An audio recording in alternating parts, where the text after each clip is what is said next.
ပတော်နန်းတစ်ဝိုက်မှာဟိုတယ်တွေနဲ့ hostel အခန်းတွေငှားကျင်တဲ့သူတွေအခုကျွန်တော်ပြပေးမယ့် hotel ကတော့ DD Home Market ဈေးထဲမှာပဲရှိပါတယ် hotel ရဲ့နာမည်ကတော့ DD Home Hotel ပါဈေးတန်းထဲမှာ hotel ကတော့ဟိုဘက်ခြမ်းမှာရောရှိတယ်ဒီဘက်ခြမ်းမှာလည်းရှိပါတယ် office ကနှစ်ခုရှိတယ်ပေါ့နော်အခန်းတွေကတော့ဒီ2ယောက်ခန်း3ယောက်ခန်းတွေ4ယောက်ခန်းတွေလည်းရှိပါတယ်ဒီဈေးနှုန်းတွေကတော့1000 1200 1400ရှိပါတယ်အပေါ်မှာကျွန်တော်အခန်းတွေထားကိုတစ်ချက်လိုက်ပြပေးပါမယ်ဒီ hotel ကြတော့ဒီ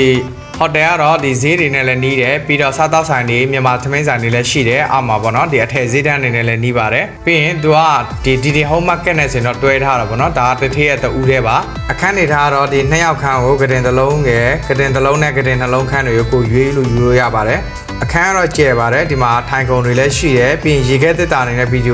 ယိုထားတဲ့နေရာမှာကြတော့နေရာကျယ်ပါတယ်ဒီဘက်မှာဒါရေချိုးခန်းနဲ့အိမ်သားပါ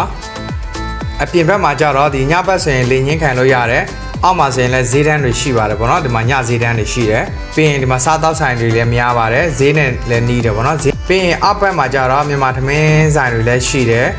ဒီမှာပေါ့နော်ဒီဘက်ဘေးချမ်းမှာဆိုရင်ဒီဝက်သားတုတ်ထူးဆိုင်တွေပါတယ်ရှိပါတယ်ဈေးနှုန်းတွေကတော့ဒီမှာ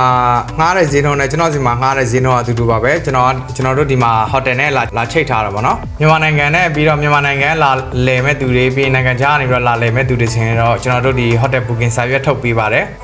DD Home Hotel မှာငှားကျင်တဲ့သူတွေ booking တင်ချင်တဲ့သူတွေဆိုရင်လာပြီးတော့မေးမြန်းလို့ရပါတယ်နောက်ဗီဒီယိုတွေမှာပြန်ဆောင်ပါမယ် bye bye